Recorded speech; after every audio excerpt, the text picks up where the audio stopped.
Her blood was more poisoned than any assassin's blade could make it. Maria Antonia of Austria carried an inbreeding coefficient of 0.3053, a number that meant her genes were more tangled than those of children born from brothers and sisters. Her father was simultaneously her mother's uncle and first cousin. Her grandparents were uncle and niece. Her family tree didn't branch. It folded in on itself like a death spiral, concentrating centuries of genetic damage into one fragile 23-year-old body that would break apart from the inside, while the most powerful empire in Europe watched helplessly. This was January the 18th, 1669. The baby screaming in the Hofburg Palace in Vienna was the most inbred human being who had ever lived, and she was destined to inherit the throne of Spain. Maria Antonia Josefa Benedicta Rosalia Petronella of Austria would spend every day of her short life paying the price for 300 years of Habsburg marriages designed to keep power in the family. But those marriages didn't preserve anything. They destroyed it. And later, I'll show you exactly how this one woman's genetic catastrophe triggered a war that killed over 1 million people and changed the map of Europe forever. But first, you need to understand what 5 generations of uncle-niece marriages actually did to a human body. The numbers don't lie, but they're almost impossible to believe. Normal children get 50% of their genes from each parent, creating genetic diversity that keeps diseases and deformities rare. Maria Antonia got the same damaged genes from both sides of her family tree, amplifying every weakness, multiplying every flaw, and concentrating every hereditary disease into one person. Her inbreeding coefficient was higher than the offspring of immediate siblings. Science has never recorded a more genetically compromised human being who survived birth. Her mother, Margaret Teresa of Spain, had married her own uncle Leopold I when she was 15 years old. The marriage was arranged to keep Spanish inheritance rights within the Habsburg family, but Margaret Teresa's genes were already wrecked from generations of inbreeding. She was the daughter of King Philip IV of Spain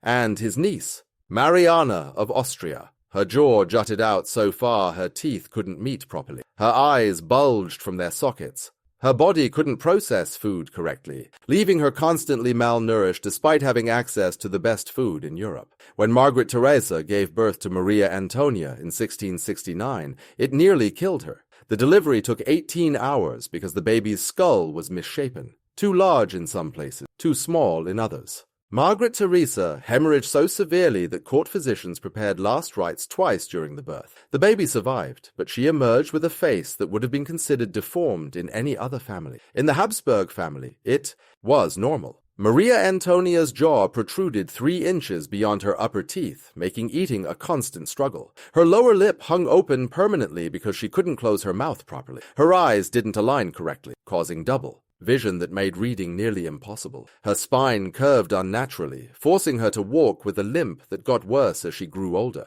But these visible deformities were nothing compared to what was happening inside her body. The Habsburg jaw wasn't just a cosmetic problem, it was a sign of systematic genetic breakdown. The same genes that created the protruding jaw also caused problems with internal organs. Maria Antonia's digestive system couldn't absorb nutrients properly, leaving her constantly weak despite eating constantly. Her immune system was so compromised that minor illnesses nearly killed her multiple times during childhood. Her heart had an irregular rhythm that caused fainting spells and shortness of breath. But the worst part was her reproductive system. The same inbreeding that deformed her face also made pregnancy extremely dangerous. Her pelvic bones were misshapen, making normal childbirth nearly impossible. Her hormones were so unbalanced that she didn't begin menstruating until she was 17, 4 years later than normal, when she finally did become pregnant. Her body treated each fetus as a foreign invader to be rejected. Maria Antonia barely knew her mother because Margaret Teresa was dying from the same genetic problems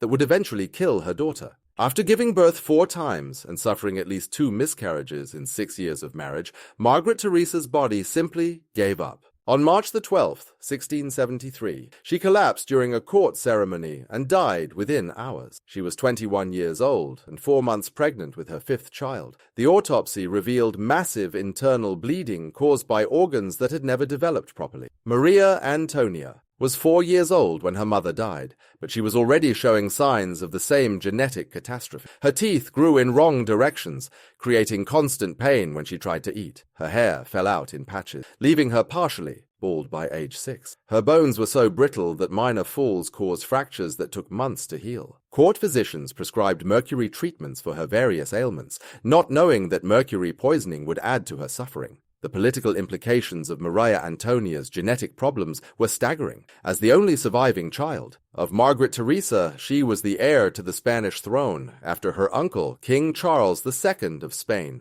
But Charles was even more genetically damaged than Maria Antonia. He couldn't speak clearly until he was 4, couldn't walk until he was 8, and was mentally impaired throughout his life. Everyone expected him to die young without children, making Maria Antonia the future Queen of Spain. But first, she had to survive childhood in a family where children routinely died from genetic disorders. Her older brother Ferdinand had died. At 6 months from what court records described as failure to thrive, modern medicine would recognize it as multiple organ failure caused by severe inbreeding. Her younger siblings also died in infancy, leaving Maria Antonia as the sole survivor of a genetic disaster that had been building for generations. When Maria Antonia turned 16, marriage negotiations began immediately. Not because she was ready for marriage, but because everyone knew she might not live much longer. The most politically valuable match was with Maximilian II Emmanuel, Elector of Bavaria, who was her second cousin. Yes, another relative. The Habsburg family was so inbred that finding a husband who wasn't related was nearly impossible. Every European royal house had intermarried with the Habsburgs, creating a web of genetic contamination that stretched across the continent. The marriage contract, signed on July 15, 1685, was more like a medical experiment than a romantic union. Both families knew that any children from this marriage would face severe genetic problems, but they needed heirs to prevent political chaos. The wedding ceremony had to be modified because Maria Antonia couldn't stand for long periods due to her spinal deformity. She wore a special corset that held her upright, but contemporary accounts describe her swaying during the vows like she might collapse at any moment. The marriage was a disaster from the beginning. Maximilian was an extroverted military commander who enjoyed hunting, fighting, and socializing with other nobles. Maria Antonia was an introverted, sickly young woman who could barely leave her chambers without assistance. She spent most of her time in bed, reading religious texts with the help of magnifying glasses because her vision was so poor. Maximilian quickly lost interest in his invalid wife and began having affairs with healthier women who could actually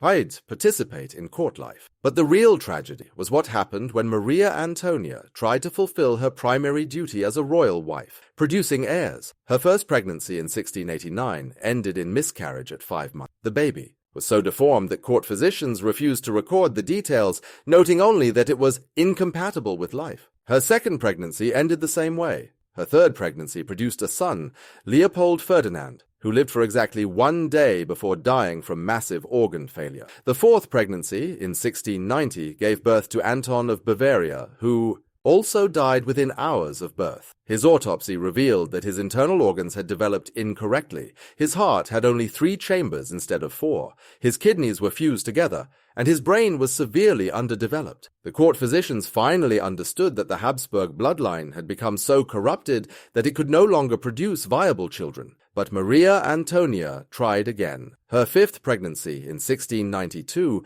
produced Joseph Ferdinand of Bavaria, a son who actually survived birth and appeared healthy for the first few months of his life. For a brief moment, it seemed like the genetic curse might have been broken. Joseph Ferdinand grew normally for 3 years, learned to walk and talk, and showed signs of intelligence that gave hope to both families. Then the genetic time bomb exploded. At age 3, Joseph Ferdinand began showing signs of the same problems that had killed his grandfather, Charles II of Spain. His jaw started protruding, his speech became slurred, and he began having seizures that left him unconscious for hours. His immune system collapsed, making him vulnerable to every illness that passed through the court. In February 1699, at age 6, Joseph Ferdinand died from what modern medicine would recognize as multiple genetic disorders expressing themselves simultaneously. Maria Antonia didn't live to see her son's death. On December the 24th, 1692, she died from complications following Joseph Ferdinand's birth. She was 23 years old.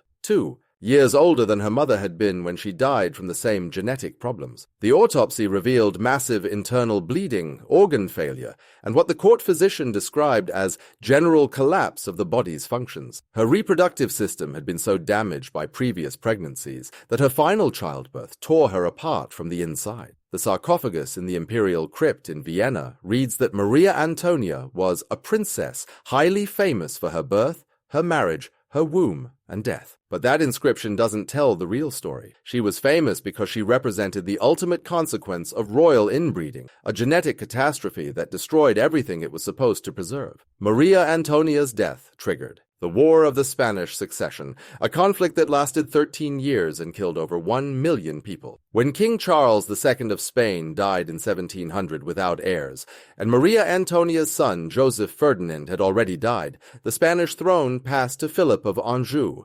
grandson of Louis XIV of France. This gave France control over Spain's vast empire, threatening the balance of power in Europe and forcing other nations into a massive war to prevent French dominance. The war that Maria Antonia's genetics helped cause reshaped the map of Europe. Spain lost its territories in Italy and the Netherlands. Austria gained control of the Spanish Netherlands and parts of Italy. Britain emerged as the dominant naval power. France was bankrupted by military expenses that would eventually contribute to the French Revolution. All because the Habsburg family was so obsessed with keeping power within the bloodline that they destroyed their own ability to reproduce. But the genetic disaster didn't end with Maria Antonia. Her surviving relatives continued the same pattern of inbreeding that had killed her. Charles II of Spain, her uncle, was so genetically damaged that he couldn't chew food properly, couldn't father children, and was described by contemporary observers as the living dead. His autopsy revealed that his body contained not a single drop of blood. His heart was the size of a peppercorn, his lungs corroded, his intestines rotten and gangrenous. The Habsburg dynasty that had once ruled half of Europe was literally dying from within. Each generation became more inbred, more sickly, and less capable of governing. The same marriages that were supposed to preserve Habsburg power instead destroyed it, creating rulers who were too weak, too sick, and too mentally impaired to maintain their empire. Maria Antonia's story reveals the ultimate cost of absolute, power corrupting absolutely. When royal families become so obsessed with maintaining their bloodline purity that they're willing to sacrifice their children's health, their dynasty's future, and their empire's stability, they don't preserve anything. They destroy everything. The most inbred princess in European history didn't just die young from genetic diseases. She became a symbol of how the pursuit of perfect political control leads to perfect biological destruction. The woman who was supposed to inherit the throne of Spain instead became proof that some kinds of power are too dangerous to concentrate. Her inbreeding coefficient of 0.3053 wasn't just a number. It was a death sentence written in DNA, passed down through generations of marriages designed to keep outsiders from diluting royal blood. But that pure royal blood turned out to be pure poison, killing everyone it touched and destroying the very empire it was meant to preserve. Maria Antonia died at 23, but her genetic legacy lived on in every subsequent Habsburg marriage, every sickly heir. Every dynasty that chose family purity over family survival. The most powerful royal house in European history committed genetic suicide one marriage at a time, proving that the greatest threat to absolute power isn't external enemies. It's the absolute corruption that comes from never having to marry. Outside your own family? That's the untold truth about Maria Antonia of Austria. She wasn't just the most inbred princess in history. She was the ultimate consequence of political systems that treat human beings like breeding stock and royal bloodlines, like sacred objects that must never be contaminated by commoner DNA. Her 23 years of suffering and her catastrophic death became the genetic epitaph for an empire that chose power over people, control over health, and purity over survival. The baby born in 1669 with an inbreeding coefficient that defied biological logic died in 1692 with organs that couldn't sustain life. Between those dates, she lived every day as a walking medical emergency, a political crisis, and a genetic warning that nobody understood until it was too late. Her body was the final argument against royal inbreeding, written in pain, deformity, and early death that no amount of political power could overcome.